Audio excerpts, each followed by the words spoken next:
Second Timothy chapter 4. We're going to finish the last phrase of verse 5. I'll read the whole verse. But you,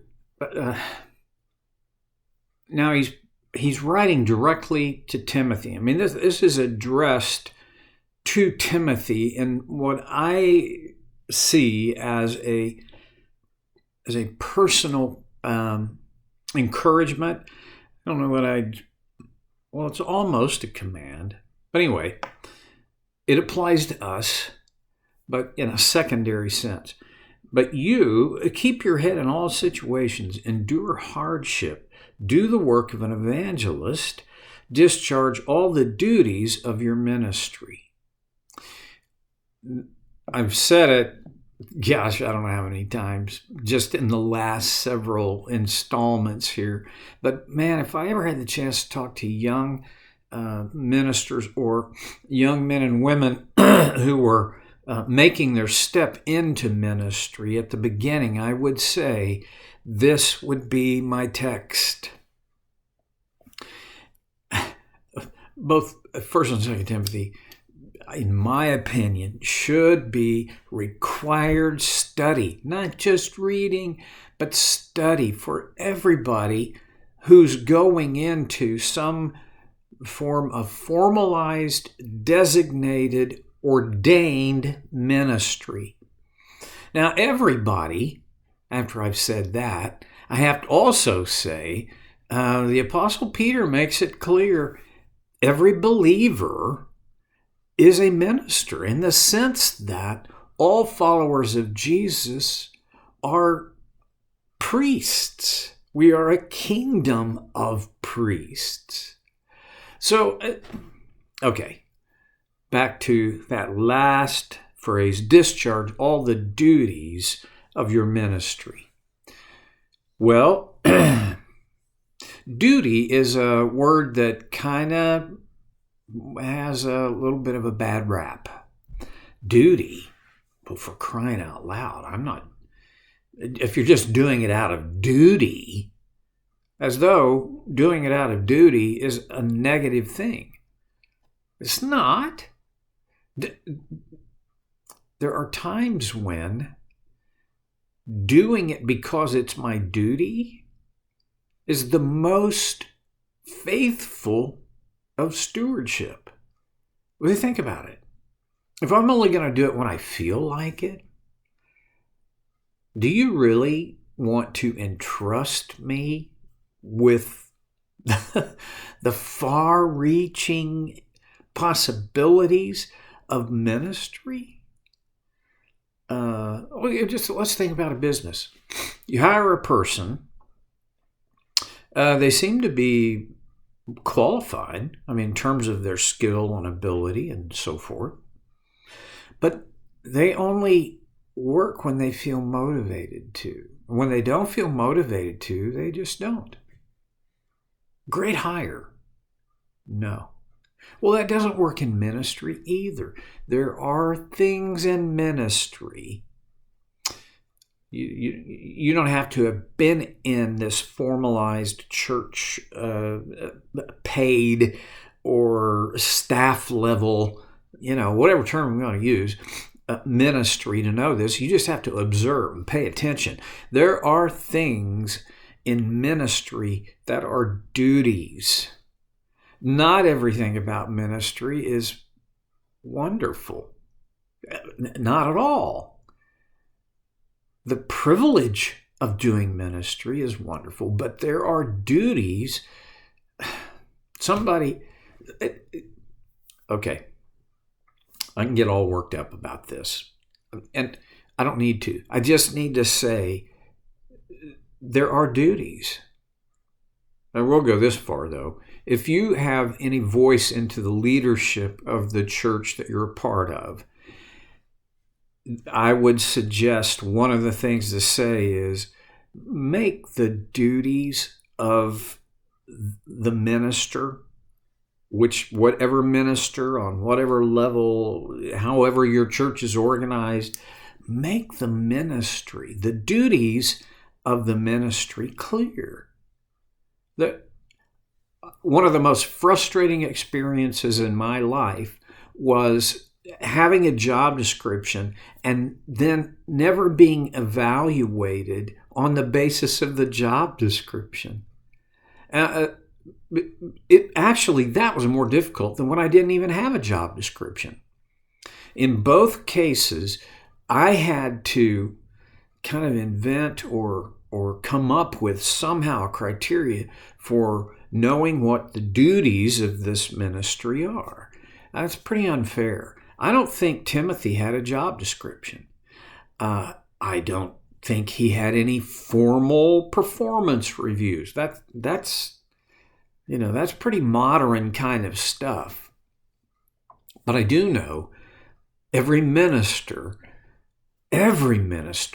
serves under the expectations of a lot of people. See, a duty is not necessarily an expectation. What amounts to a duty? Okay, here's my opinion. In ministry, a duty comes down to these are the things that are non-negotiable activity in my ministry life. Duties and responsibilities go hand in hand.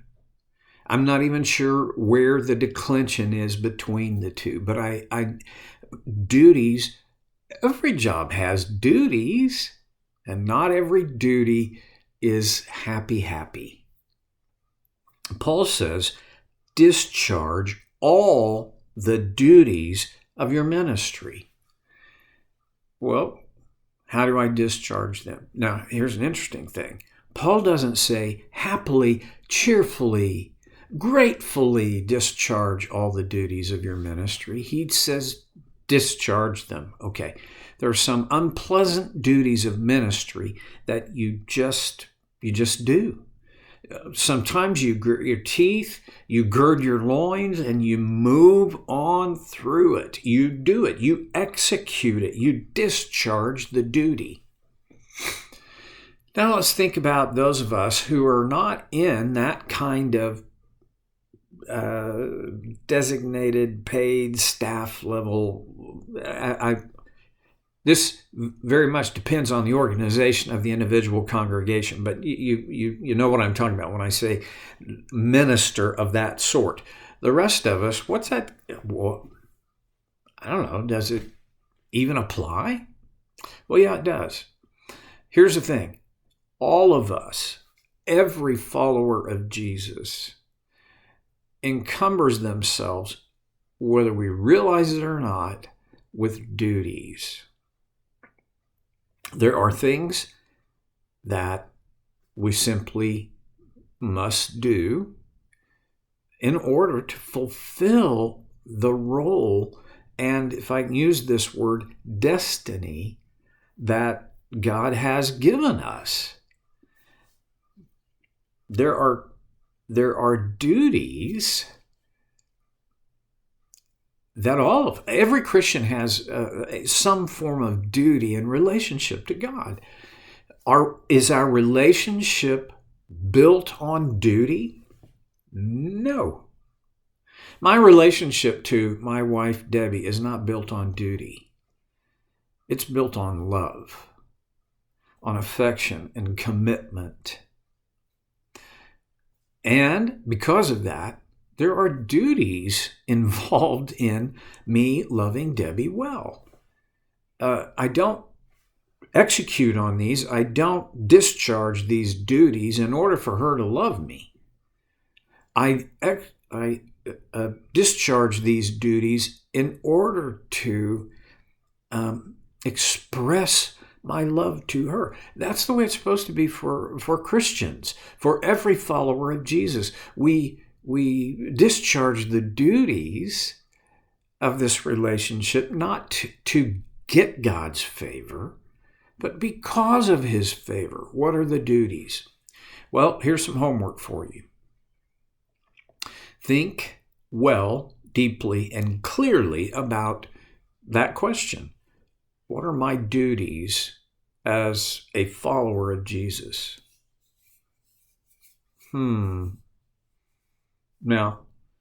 on one level, all of us have the same duties. When you read the epistles of the New Testament, the letters of Paul, Peter, John, Jude, you realize there are some specific instruction that fits in this category of duties that these writers address. So you can't answer the question, so what are the duties of every follower of Jesus? You can't answer it with a casual glance or even a serious few minutes of thought. You got to study. You have to dive into our source book of Scripture to figure out what are the duties. Well, in broadest terms, I think it comes down to this. The duties of every follower of Jesus that we're called on to discharge come down to living according to God's design, according to His will, according to His commands.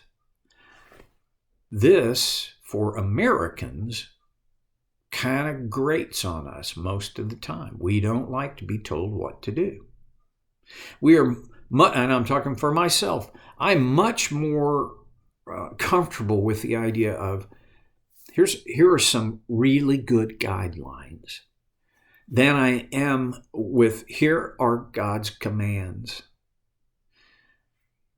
See, whether we like it or not, there are non-negotiable commands, and they're in both the New and the Old Testament.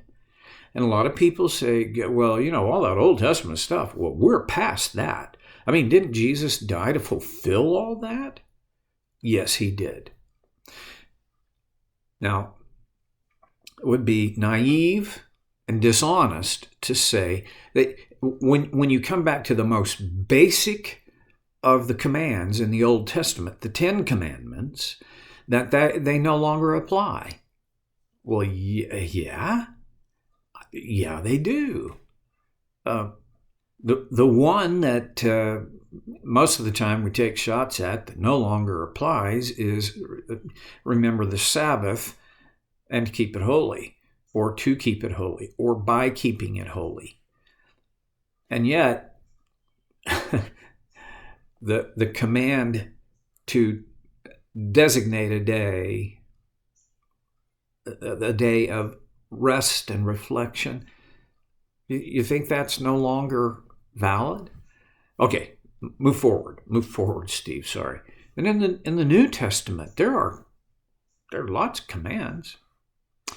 You have to research it for yourself. I mean, I could take up 3 or 4 different episodes here and say, and here's one, here's another one, here's another one. But I'm not going to. I would be cheating you if I did that. Your own discovery of what does God actually say we must do. Again, here's the difference between the Old Testament commands and the New Testament commands, in my opinion. In the Old Testament, you discharged those duties, you observed those commands in order to have a restored and unbroken relationship with God. In the New Testament, God's grace has provided so that this relationship is established and firm.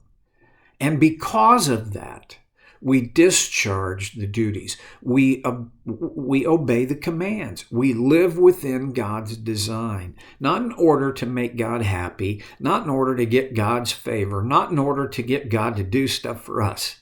It isn't about that. It's because He has already poured out grace on us. And as a result of that, we now have a power and a motivation to discharge the duties that are ours as a Christian. Well, it's just kind of like last time. I think I've squeezed all the blood out of that turnip that I can, so I'm going to shut down, and I'll see you next time. I'll be wearing the same outfit because I'm doing 2 today. See you then on Soul Care with Stevie Boy.